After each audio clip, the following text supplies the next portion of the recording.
Hi, and welcome back. We are absolutely thrilled to have an incredible guest with us today, Day1daynaAbraham. As a best-selling author and national board certified educator, Dana has spent over 12 years teaching in inner-city schools, making a profound impact on countless young lives. Her expertise and dedication have made her a trusted leader in the parenting community. Dana is the author of several best-selling books, which have cemented her reputation as a go-to resource for parents everywhere. Her work has been featured in major outlets like HuffPost, BuzzFeed, and Attitude Magazine. Dana is also a brilliant mind behind the popular parenting platform Lemon Lime Inventors, which has reached an incredible audience of over 41 million viewers globally. I am so excited to explore more with you today, Dana. Welcome. Thank you so much for having me. I'm excited to be here as well. So, to begin with, there's a common problem we all face. We often struggle to set boundaries and establish structure, right? What do you think is the best way to set rules that even challenging kids will eventually respect? So most people are not going to like this answer, but I actually think the way that we set boundaries and establish structure and rules is to actually change our perspective on what that structure and boundaries and rules need to look like, because each of us have unique children and unique individuals. And so to say that the boundaries that we had growing up or the boundaries that our neighbor puts in place are the same ones that we should have in our house, we end up sometimes setting these arbitrary limits and rules like, you're not allowed to do this, you're not allowed to do that, just because it's what I think I should be saying. And then when our kids push back on it, we think it's because they're being defiant or manipulative, when really there's an unmet need that's causing it to be difficult for them to meet that expectation. And so I think it is important for us to have general structure. I think it's important for us to say, okay, we have breakfast around the same time, we have dinner around the same time, we in this house we do things this way, together we agree on these things, these are our values that we live by. And then knowing that there's going to be nuance in what that looks like as we implement those things. Brilliant. And speaking of challenging behavior, how do we distinguish between a neurodivergent kid and maybe just a spoiled one? I often find that these two concepts can be easily confused. How can we really tell if a child is acting out due to neurodivergence or simply trying to manipulate the situation? So it is my belief that no child is spoiled or trying to manipulate a conversation or a situation. I believe that every behavior has it's just information. It's letting us know more. Is that child, are they lacking basic needs? Even the basic need of felt safety. Are they struggling to feel heard and seen and valued for who they are and be accepted for who they are? Do they have sensory needs that are not being met? Are they lacking any skills that are making it hard for them to be able to adapt or meet those expectations? Is there something that's like a driving force right now for them? There's this intense desire that everything else goes out the window? Or is there a really big avoidance that is happening that's making it really hard for your kid to do this thing? So when we can have a curiosity mindset, it doesn't matter if our child has a diagnosis, is neurodivergent, is just labeled strong, whatever it is, we need to be looking at what is really going on here that's causing this challenging behavior. My kid to talk back to me or to yell at me or to call me names or to not clean up. Yes, they are trying to get their way because that's the only strategy they have right now. And now, in trying to understand if our children are neurodivergent, I think that's a whole nother conversation of what are some signs to look for? How do we know if it's outside of the quote unquote norm? Are my children not meeting their milestones? Are there some commonalities that make me think maybe there's ADHD or anxiety or autism that we're dealing with here? But by and large, I think that parents can be it could be really helpful if parents just remove this. It is either neurodivergence or spoiled. It is not one or the other. It is children have needs, they're still learning, and they don't know how to handle all of these big emotions that they have. Right. I love how you put that. You always emphasize the importance of family routines.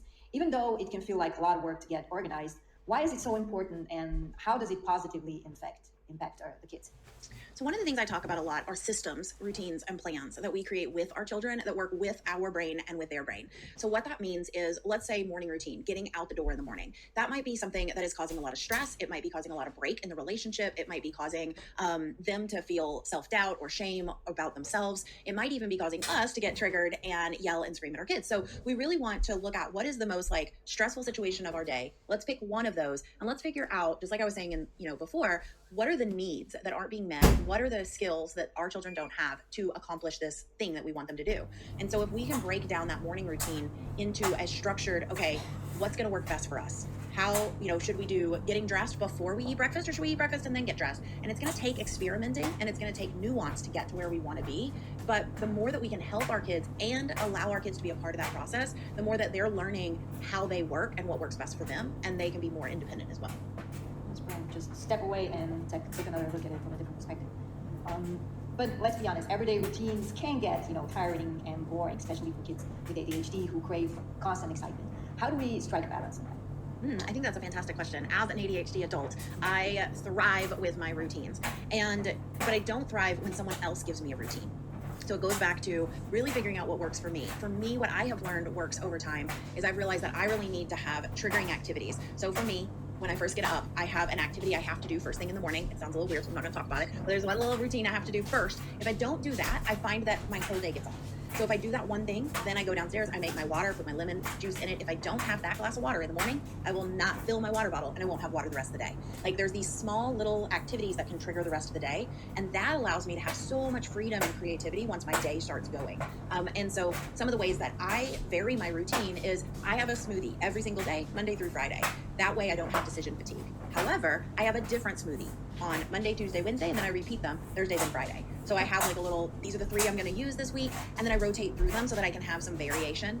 Same thing when I do my own mindset activities in the morning. I have already like preset, these are the different types of things I do, and each day I'm gonna do something different so that I can have that new, that novelty. So the same thing can be true for our kids. So we might have a very similar routine in the way that we go through things, but the activity or the way it looks might be nuanced or shifted a little bit so that it brings that excitement in.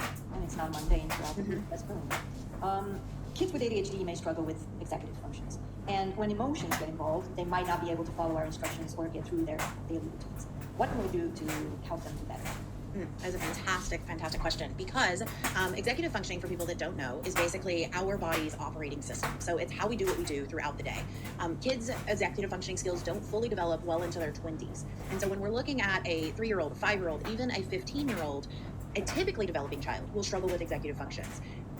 What we're talking about here is like organization, task management, follow through, working memory, organization, all the things we were talking about before when we were talking about routines. And so we might have an expectation, you just do the dishes and then we go to school. You know, if you finish your morning chores, then you can have time on electronics. I don't know why you're not doing it. It's that easy. You should be doing it, right? And the more that we say that, our kids are like, why can't I do it? What's wrong with me? Like, I don't understand. Like, it should be easy. I should be able to get this done. And so the less that we say what's wrong with you, you should be able to, and the more that we can swap to, again, that curiosity mindset, we can hold space for our kids and create a space where kids can make mistakes. Hey, I noticed that it's been hard for you to get going in the morning. I'm wondering if maybe there's a little too much stress or there's too many things on your plate. I'm wondering if you might need some steps written out. I'm wondering how I can support you here, right? In the moment is not when you want to work on these things, but after school or later in the day, talking about that challenging moment can be really helpful. The last thing I want to say about executive functioning is the way that the brain works is when stress goes up, executive functioning goes down. This is why you have moms who leave their coffee in the microwave, right? Because stress goes up and then suddenly we can't remember why we walked into a room. That's all executive functioning. And if we can remember that if our kids are worried about if they're going to have a friend to play with on the playground, if they brought their homework back to school that they were supposed to bring back, if their pet salamander is going to live through the night. They've got all these worries that they're thinking about, and a lot of times they're unspoken in their head until they have a big outburst. That stress is going to cause their executive functioning to go down. So the more that we can just be aware and help our kids be aware, then the more we can help them develop tools and strategies and systems that help them with their executive functioning. Well, like you said, moms usually have tons of things on their mind. How do we declutter this mind that's just constantly, I have to do this? It's hard. It's really, really hard. So one, we give ourselves permission. We have to say, you know what, I give myself permission. We do not have to do it all.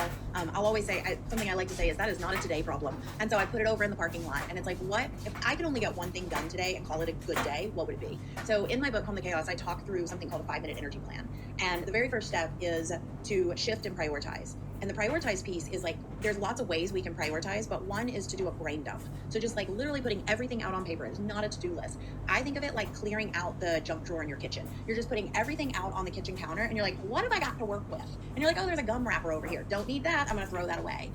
Oh, there's my keys. That goes in the key drawer. And so you're just sorting through all the stuff that gets dumped out and you're saying, all right, out of all of this, what is a not today problem and what is the one thing that is going to help me move forward with all the things? Like, is it the one call to the doctor's appointment? Is it that I'm going to fill out that one piece of paperwork? And I know people listening to this are thinking, I can't just do one thing a day. But when you say, what is the one thing I get done?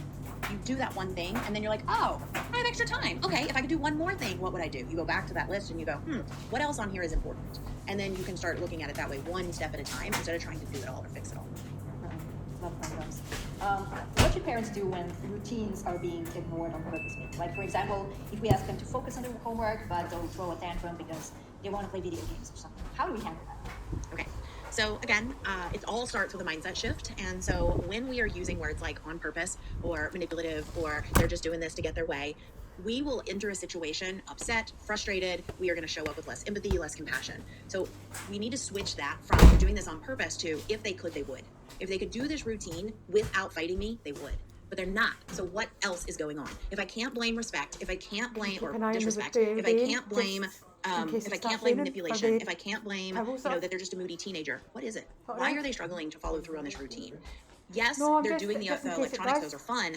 But why is that? Why are they unable to get off of the electronics? Is it because they don't have it in place? Is it because that's where they connect with their friends? Is it because they don't have the skills or know where to start with the routine you're asking them to do? Is it because the homework is too hard and it scares them, so they're trying to avoid it at all costs? Like, you really want to dissect. And so one of the things you can do is go and sit next to your kid if they're on those electronics and just sit with them and watch them play for a moment and be like, what are you playing? And talk to them like humans, not about the homework, not about what they should be doing. And then once you've got, you know, that connection and you've built that trust, now you can say, hey, so I notice you're really struggling to get started with your homework. Can you tell me what might be causing that? Is it because the game's so exciting, or is it because homework feels scary? Can you tell me what about homework feels scary?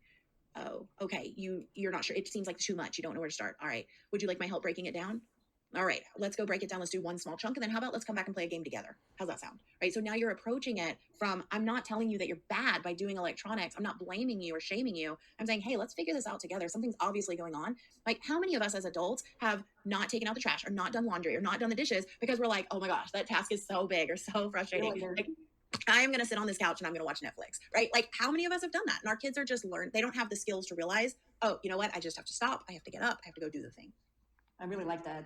The mindset of curiosity, really, like, how can I help? Brilliant. Dealing with kids who challenge a lot of things we say can be really tough. You say we should respect their autonomy, but how do we actually do that when there is a huge difference between what they want and what we really want? That's a really good question too. So, we are not always going to make our kids happy. I think that is the most important thing that we need to hear, is that just because our kids are upset does not mean that we did it wrong. And it doesn't mean that they're never going to trust us. So I think that needs to be said first and foremost. There is a difference between our kids not liking our answer versus us being a brick wall. What I mean by that is we have to have flexibility. And we have to say, okay, we know why we're setting this standard, or why we have this expectation, or why we're saying no to taking a phone to school. Let's give that as an example. This happened with my son when he was in high school. So we knew why we didn't want him to take his phone to school, because we had gotten calls from home or from school that said when he's got his phone, that's all he does. He doesn't do his schoolwork.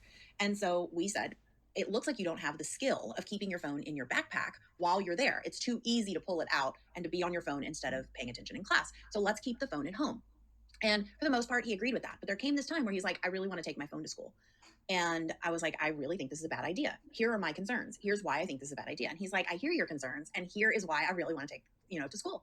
And I'm like, well, here's the thing, buddy. You can take it to school, but if you take it to school and your teacher calls, now what are we going to do? And he's like, well, then you were right. And you get to keep the phone and I won't take it to school anymore. I'm like, all right, let's try it out. Let's see what happens. And obviously we got a call from school. He was on the phone, right? So then it was like, and it wasn't like I told you so. He goes, you know what? I had to learn it my way, huh? And then he gave me the phone. Now, people listening to this are like, that sounds way too easy. This was after a long time of us working through lots of situations where, here's my concern. Why can't I jump on the bed? Like, why can't I have, a sword as a toy? Why can't I, walk on the roof when I'm frustrated? Like, really outlandish things, because we're dealing with a kid who had like really explosive behavior. And so we had dealt with a lot of different scenarios of, here's why, buddy, and then, and we're not having those conversations in the moment. So I'll also tell my kids, I'll say, I know this is important to you, but now is not to have the time to have this conversation. You're upset, and neither one of us are going to make forward progress. So we revisit it later. And I think sometimes we have to allow our kids to make mistakes. We also have to be okay with them not liking our answer, them calling us a name or them yelling at us, and then us saying, I hear you don't like my answer. I know you really want to do this, and I still love you. Brilliant. I'm still here with you through this hard moment. And then realizing when we're being inflexible and be like, you know what? You're right. I set this arbitrary rule. Let's see what happens. Nice. Speaking about your kid's phone, let's talk about screens. Kids often get distracted from what they're supposed to be doing, and screens are a big part of that. Sometimes it seems like screens or phone can really soothe them, but how can we know when too much is really too much?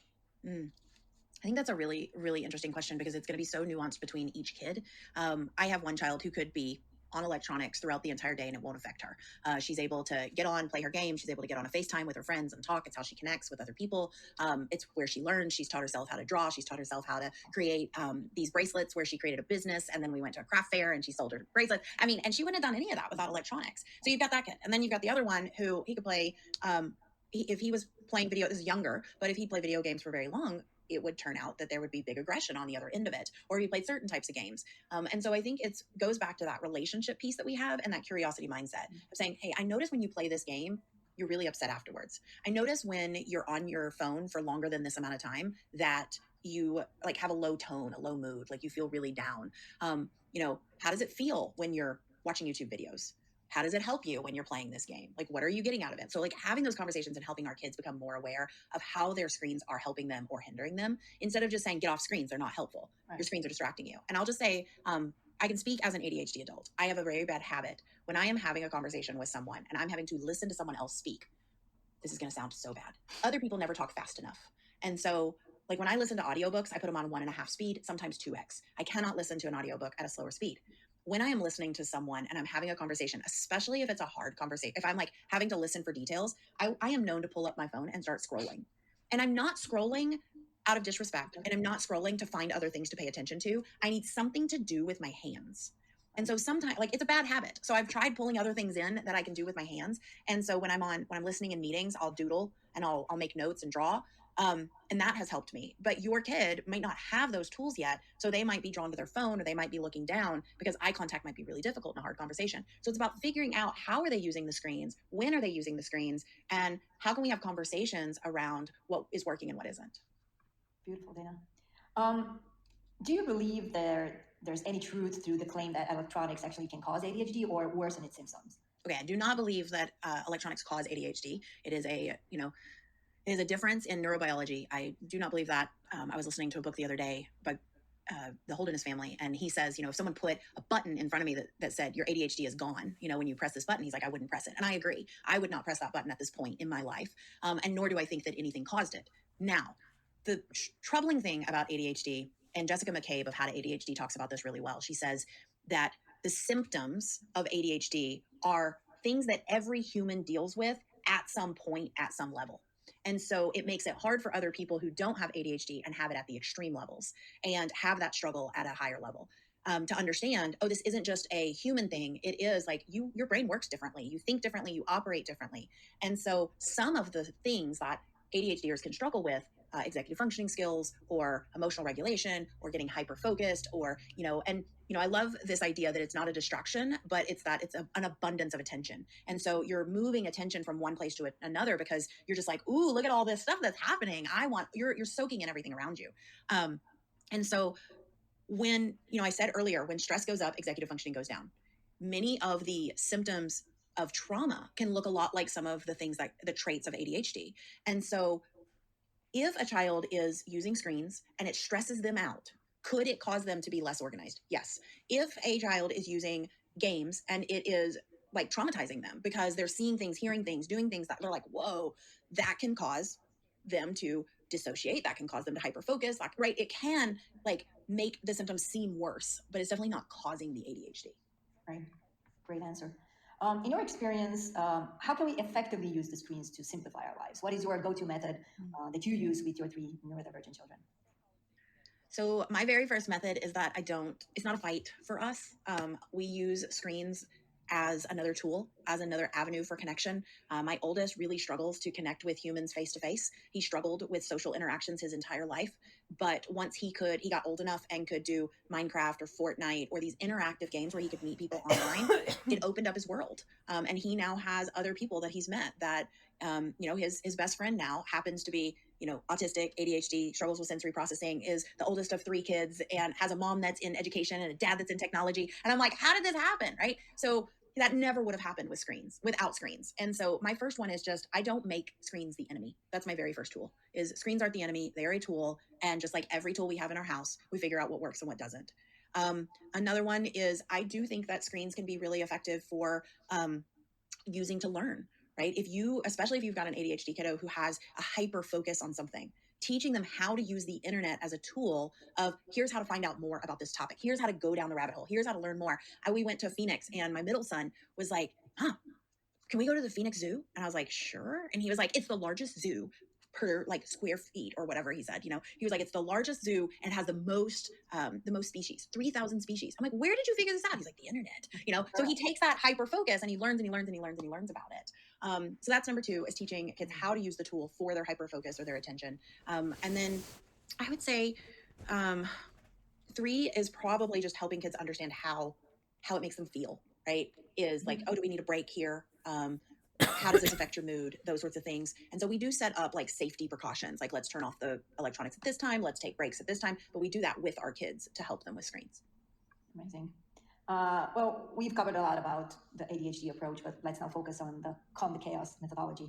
Can you tell us what that actually entails and how it can truly help parents? Yeah, absolutely. So, calm the chaos approach, the idea is I had spent all this time trying to piecemeal things together and try to figure out what I should be doing or how I could be doing things based on science or the advice. And I just felt overwhelmed. And I found a lot of parents felt overwhelmed as well. And I found that there were four key elements that pretty much every struggle could be solved with if we looked at these four key elements. And so, if you imagine a Venn diagram of three circles and then they all intersect in the center, where they intersect is the you piece. That's us as the parent. That's what we bring to the table: our thoughts, our beliefs, our ideas, and our baggage, our stories. Right, all of that we bring to the table, and it's how we show up in the situation. The second piece is connection, but I'm not just talking about playing with our kids or hanging out with our kids. I'm talking about radical acceptance of the kids we have, not the kids we thought we were going to have. And so it's really shifting our expectations and shifting who we see our kids as and understanding who they are, so they truly feel heard and valued and seen, and learning how to communicate that with them. The third piece is understanding. And I find that a lot of parents, it's one or the other. If you have a neurodivergent child, you go down the like, I'm going to go learn everything I possibly can about my kid, but it turns into so I can fix this situation. And that is a slippery slope to be on. We want to understand the nuances of brain and the child development and the way that the nervous system works, the sensory system works, but we shouldn't need to get a PhD to be able to be a parent. And so I think it is important for us to understand it's that perspective shift I was talking about being really curious and what's under the surface. Why is this really happening? What's really going on here? And then the fourth piece is empowerment. And this is where most parenting methodologies start, is the routines, the systems, the rules, all of the, like, this is what you should do, the structure. But what I'm talking about with empowerment is how do we empower both the parent and the kid? How do we create plans that work with our brains instead of against them? How do we create systems that help us all thrive together instead of working against each other?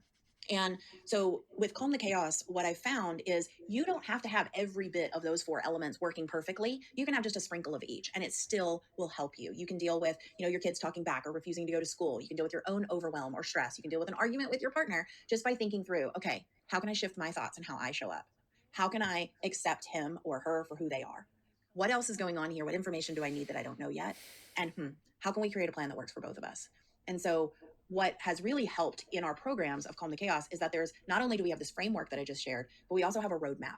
And at each stage of the roadmap, you're just building on top of each other. So instead of starting with all the systems and routines and all of that and building a family team, we're starting with just getting through the hard stuff, which is what I call riding the storm.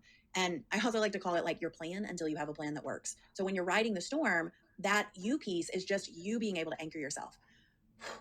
The connect piece is just you being able to like shift your body language so that you're not sending signals of danger to your kid. The understand piece is just that knowing, okay, all behavior is communication. This isn't about me. And then the empower piece is empowering yourself with that plan. And then we can move through the stages that way until we are able to create an ahead of the moment plan where the you piece is more about shifting, this always happens.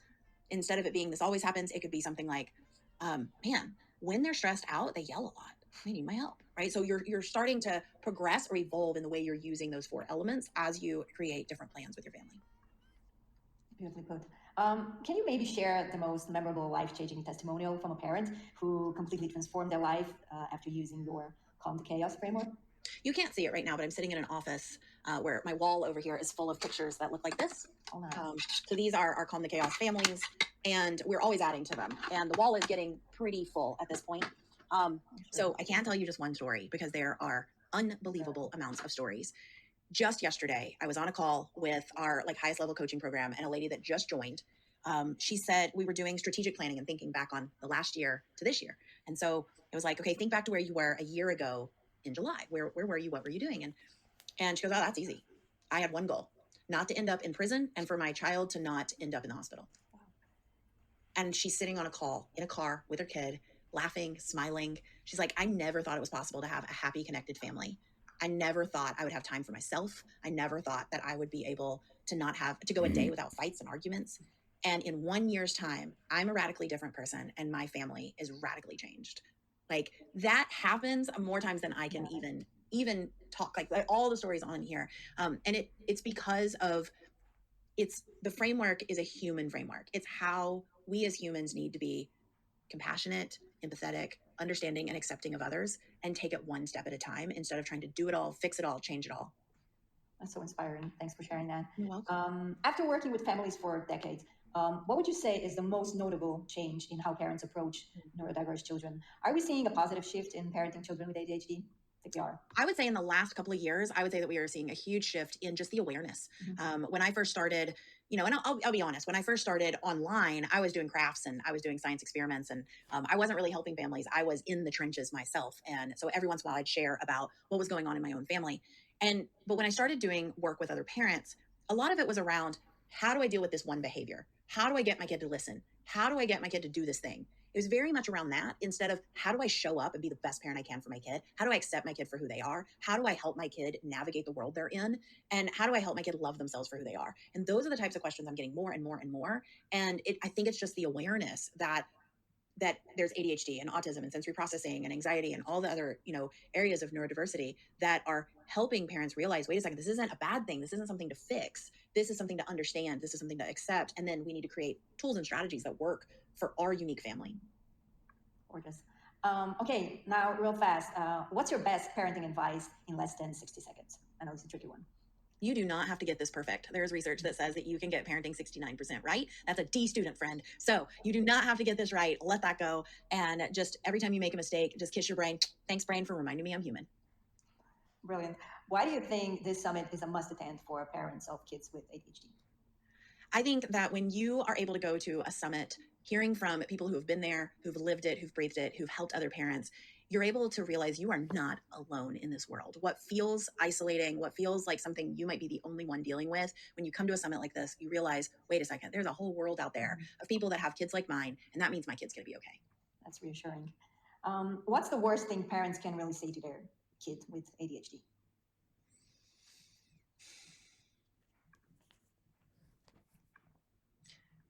I hate to answer that, and here's why.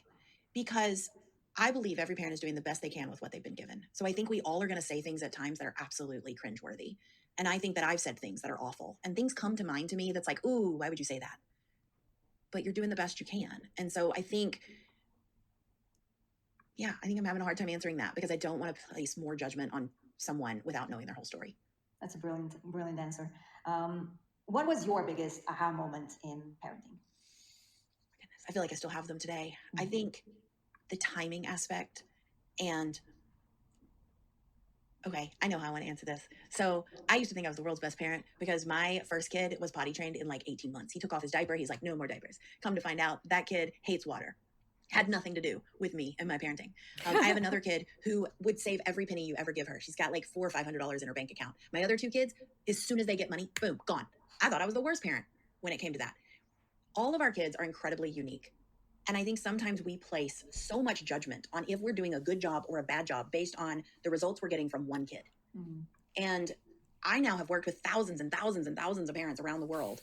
And I can tell you that you're doing a good job. If you're here and you care, you are doing a good job. Can we do a better job? Maybe. Yeah. Awesome. Right. But your children are all unique. And it's about figuring out what works best for each kid and their timing and how they're developing. Nice. Okay, and for the last one, what was your most epic ADHD fail? What would you say? Oh my gosh. I don't know, but I do know this is maybe one of the benefits of ADHD is that I feel like I forget some of those things that I do. But the other night I was coming out of the grocery store and I was telling my daughter about how I used to get in trouble a lot when I was a little girl. And she goes, that checks. My daughter's 11. And she goes, that checks. I was like, what do you mean? And she goes, well, I could see you getting in trouble a lot. You still do. I was like, what? What do you mean? She goes, your ADHD gets you in trouble a lot. I was like, can you give me examples? She's like, nope. I was like, okay. So apparently my ADHD still gets me in trouble. I have forgotten some of my best friend's birthdays. I planned a trip to Europe during my best friend's wedding and missed her wedding. Like, just totally missed the dates. I have completely ghosted people that I care absolutely dearly about. I interrupt people all the time and speak over them. I leave my socks everywhere in the house, and my husband is constantly frustrated. I have started the coffee without a coffee cup underneath the coffee machine at least once a month. I have zoned out while driving and almost had a massive wreck. And probably some of my wrecks as a kid were because I zoned out as an ADHDer. There's so many things I could probably list as ADHD mistakes or trouble. I wouldn't say that they're fails, though. I would say that I learned from all of them. Exactly. And thank you so much for sharing those. Dana, I really want to thank you for all of your insights today. You gave us so many awesome information and practical tips, and I'm sure the parents will love them too as much as I did. Thank you so much for taking this time for us. Thanks for having me. It was wonderful.